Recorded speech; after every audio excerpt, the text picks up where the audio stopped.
중앙무 N 통증, 어깨 통증, 목 때문일 수 있다. 어깨 통증의 원인에 대해서 이제 살펴보는 시리즈입니다. 자, 어깨 통증이 어깨 문제일 수 있는 건 뭐 당연한 얘기지만 사실은 목 때문에 어깨가 아픈 경우도 있거든요. 그 부분에 대해서 말씀드리고, 그 다음에 팔을 들면은 이제 통증이 완화가 되면은 그것은 이제 목이 원인일 가능성이 높다는 점, 그리고 팔을 움직일 때 통증이 심해진다, 어깨 통증이 심해진다, 그러면은 어깨가 진짜 원인일 가능성이 높다는 점 말씀드리도록 하겠습니다. 자, 이렇게 여러 가지 원인이 있어요. 목하고 어깨 요 부분이 아픈 질환들이 이렇게 많습니다. 목이 원인인 경우는 목 디스크라든지 목 협착증이라든지 목 척수증이라든지, 목에도 관절이 있거든요. 관절염이 생기는 후관절 증후군이라든지, 아니면 목 주변에 이제 근육이 뭉쳐서 생기는 근막 통증 증후군도 어깨 쪽이 아플 수 있습니다. 사실 경기가 그렇게 뚜렷하지 않잖아요. 여기가 목이고 여기는 어깨지만 사실은 목에 질환이 있다고 이쪽만 아픈 것도 아니고 어깨 쪽도 같이 아파지고, 그 다음에 어깨 쪽에 문제가 있어도 목 주변으로 아플 수도 있거든요. 그래서 이제 어떤 특성이 있을 때 어디가 원인인지를 밝혀내는 거고요. 그 다음에 어깨 쪽으로는 대체적으로 이제 대표적인 질환인 어깨 회전근개, 그러니까 힘줄이 파열이 됐다, 아니면은 어깨가 굳어버려 가지고 팔을 못 움직이는 오십견, 아니면 어깨 안쪽에 이제 돌이 생기는 석회성 건염 등을 들 수 있겠습니다.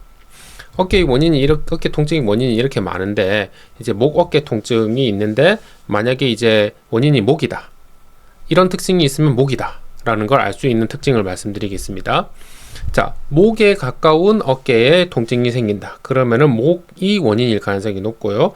그 다음에 피부 분자를 따르는 방사통, 지금 오른쪽 아래에 그림에 보면은 선이 세 개가 그어져 있지요. 그래서 이제 6번 신경이 눌리면은 팔 쪽에서 내려와 가지고 팔꿈치 쪽으로 가 가지고 엄지까지 아프고, 8번 신경이 눌리면은 팔 쪽에서 시작해서 바깥쪽 팔꿈치로 내려가 가지고 새끼손가락까지 아프고, 이렇게 이제 띠를 그리듯이 아파집니다.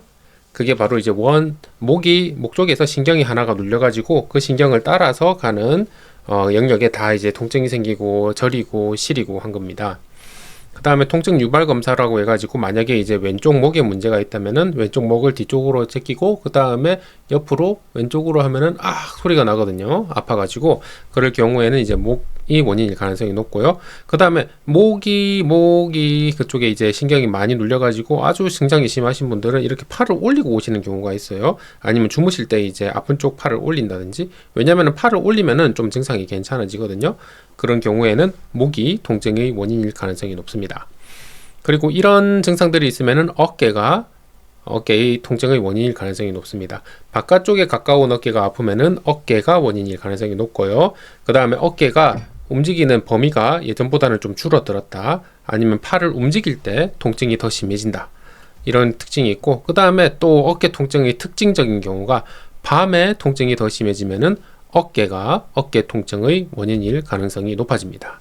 자, 좀 복잡해요. 복잡하기 때문에 풀버전 방송들을 만들어 놨어요. 그래서 이제 목 통증의 원인 의학 채널 비욘디에 있고요. 그 다음에 디스크 협착증 등 목 통증이 있으면 어떻게 치료를 해야 되는지 풀버전 방송도 있습니다.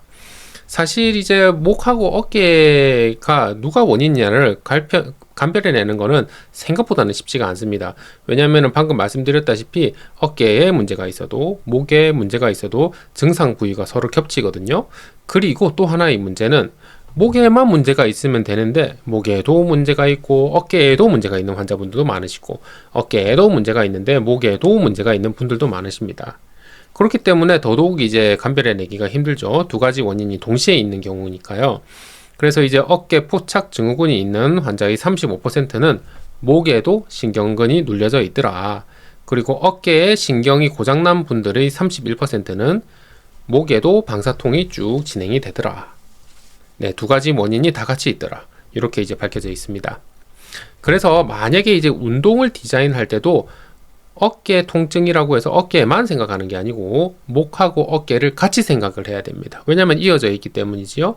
그래서 이 부분도 이제 풀버전 방송이 따로 있습니다. 목 디스크, 거북목 통증, 딱 맞는 운동은 따로 있다. 그리고 어깨 통증을 위한 운동법, 바른 자세, 생활 습관, 의학 채널 비욘디의 풀버전 방송을 확인해 주시고요. 그 다음에 운동뿐만이 아니고 바른 자세, 생활 습관 역시 생각을 할 때 어깨 통증이 있다고 어깨만 생각할 게 아니고 목도 같이 생각해야 됩니다. 그래서 또한 생활습관에 대한 풀버전 방송, 거북목 바른자세, 목디스크 통증 생활습관, 그리고 어깨 통증을 위한 운동법 바른자세 생활습관 풀버전 방송이 있으니까 이것도 참고해 주시면 좋겠습니다. 자, 요약을 하자면은 어깨 통증은 목이 원인일 수도 있고 어깨가 원인일 수도 있습니다. 그리고 목이 만약에 문제라면은 팔까지 선을 그리듯이 이렇게 방사통으로 저릿하거나 당기거나 할 수도 있고, 아픈 쪽 팔을 들면은 목이 아픈 쪽에 팔을 들면은 좀 괜찮아집니다. 만약에 어깨가 진짜 문제라고 하면은 팔을 움직일 때 더 아파지고, 특히 팔을 머리 위로 들 때 더 아파집니다. 목에만 원인이 있는 경우도 있고 어깨에만 원인이 있는 경우도 있지만 목하고 어깨에 동시에 같이 문제가 오는 경우도 많다. 그렇기 때문에 의사 선생님이라고 해도 한눈으로 바로 무엇이 원인인지 밝히기는 어렵고, 여러 가지 검사도 하고 신체 검사도 하고 환자분께서 이제 증상을 말씀하시는 것을 듣고 해가지고 종합적으로 판단을 내릴 수 있다. 이렇게 이해해 주시면 좋겠습니다. 네. 이제 어깨 통증의 원인, 그리고 이제 덧붙여 가지고 여러 가지 질환들 더 이렇게 말씀을 드리도록 하겠습니다. 이번 어깨 통증의 원인 시리즈도 관심 있게 지켜봐 주시고요. 그 다음에 풀 버전 비욘디 채널에서 또 찍으면은 바로 링크를 걸어 놓도록 하겠습니다. 네, 시청해 주셔서 감사합니다.